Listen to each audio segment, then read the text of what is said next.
Hello Bloomington, I'm Mayor Tim Busse, and this is the Council Minute for the week of September 8th. On Monday night, the City Council approved the preliminary 2026 tax levy and general fund budget. Council had a good discussion on the proposed preliminary levy that includes a 9.44% increase. The Council first started talking about the 2026 budget as work was wrapping up on the 2025 budget. Bloomington typically looks at budgets on a 2-year horizon. Doing that provides a bigger picture perspective of things. That first look at the 2026 budget showed an expected levy increase of 17.92%. The biggest cost driver was the expiration of state and federal grant dollars that are being used to fund our new firefighters. Whatever the reason, the council, staff, and the community were all in agreement that a 17.92% levy increase was simply too high. So, right after the first of the year, staff began activating a number of levers to lower the proposed tax levy and the budget. Through capital planning and debt planning, reducing the Normandale Lake District levy, using a portion of positive budget variances, lower personnel costs, and health insurance savings, staff identified $7.4 million in reductions. That brought the proposed levy increase to 9.44%. Now, it won't surprise you to hear that 87% of the proposed budget increase goes to the 5 nuts and bolts services that cities provide: police, fire, public works, parks and recreation, and community development. And to put an even sharper point on that, 53% of the proposed budget increase will go to police and fire. Keeping Bloomington safe, plowing the streets and providing the best water in Minnesota, maintaining our parks and green spaces, and supporting our business community. Bloomington residents have made it clear that they value these services and have high expectations when it comes to the delivery of these services. The proposed budget reflects those values and expectations. According to state law, the preliminary levy set on Monday night is the maximum amount the city can collect through property taxes for the coming year. The council can lower that number, but can't raise it for 2026. And it's one more step in the journey. Just about every council meeting between now and December will include detailed budget discussions. Please tune in if you want to better understand the process and to hear the thoughtful conversations about the most important work we do as a council. I'd also encourage you to visit the city's budget website. It includes great detail on background, the process, and public engagement. All of this work will culminate on December 8th at the city's Truth and Taxation hearing.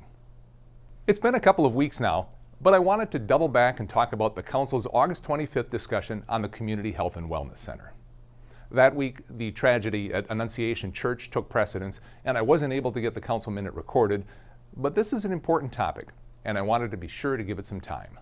On August 25th, the Council held a public hearing and reviewed and approved a series of items that will move the new Community Health and Wellness Center forward. This includes approving a comprehensive plan amendment, rezoning of a portion of the property for public use, approval of the preliminary and final development plans, and approving a plat to combine properties into one. This technical stuff is part of many project development timelines. And as I said, the City Council approved each of those items and moved the project forward. What was most notable about the discussion was a lengthy public hearing where a number of Bloomington residents addressed the Council. The Council heard from homeowners who live on Newton Avenue, which is the street directly to the east of the project site.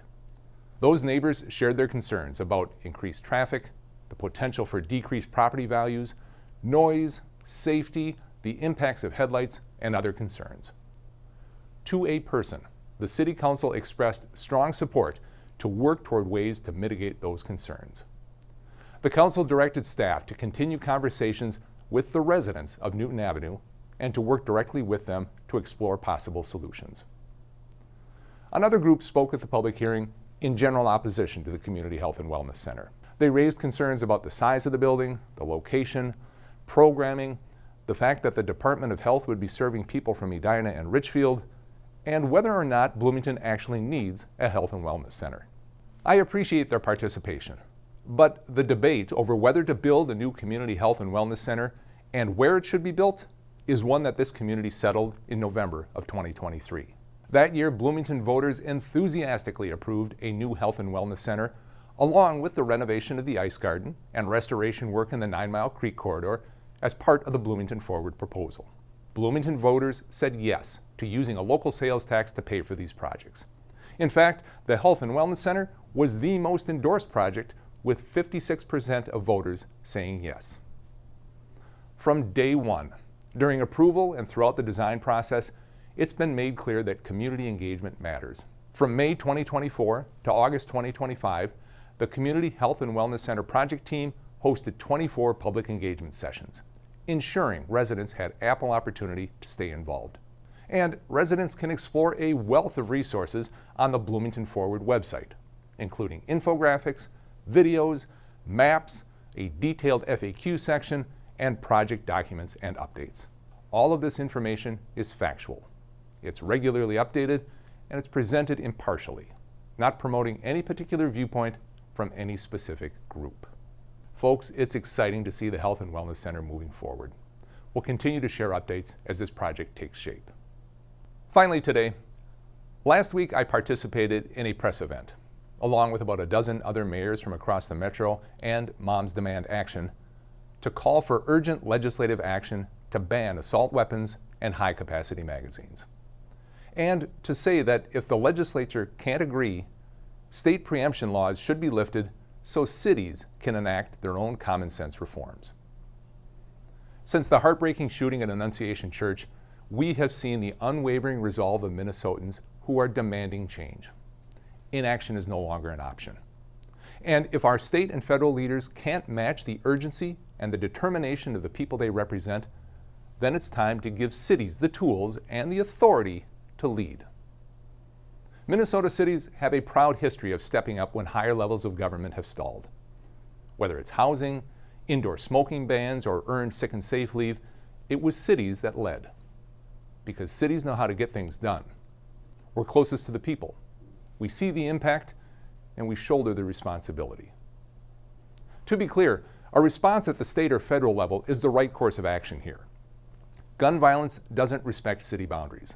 This isn't just a big city problem or a first-ring suburb problem, it's a Minnesota problem. Weapons of war are in the hands of people who should never have access to them, and our communities are paying the price. We've heard many voices call for better mental health resources, and I wholeheartedly agree. That's why the Bloomington Police Department has launched a mental health rapid response pilot program, providing in-home therapy during crisis. We've embedded social workers in the department, and we're working with St. Mary's University on community brain health. Bloomington Public Health is tackling loneliness and isolation through our Start With High campaign, helping people reconnect and heal. These programs are working. They are scalable, but like anything, they require funding. And here's the truth. Many, if not all, of the voices calling for mental health investment were silent when the current presidential administration eliminated a $1 billion school mental health grant and proposed slashing funding to the Substance Abuse and Mental Health Services Administration by another $1.1 billion. If you truly believe mental health is part of the solution, if you're not just swapping thoughts and prayers for mental health talking points, then it's time to stand up and speak up. Cities are ready to lead on this issue. It's not about scoring political points. It's about saving lives. That'll do it for this week's Council Minute. Thanks so much for tuning in. Until next time, stay safe, Bloomington.